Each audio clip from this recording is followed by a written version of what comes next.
અહીંયા જો ચોખા થાય છે, ચૂલા ઉપર બને છે, રીંગણાનું શાક વઘારાય છે.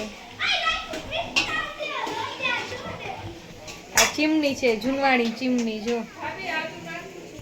દાળ ઉકળે છે, ચૂલામાં દાળ બને છે. જો ચૂલાની રસોઈ હોય એટલે મજા આવે. રેડી થઈ ગઈ છે, હવે નિવેદ કરવા જાસી. ઘરચોળું પહેરીને રેડી થઈ ગઈ છે.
અમે શિવ શક્તિએ ઉભા રહ્યા છીએ ને બધા ચા પીવે છે. સાંજના 5 વાગી ગયા છે. હવે ચાનો કાંટો ચડાવે છે બધા.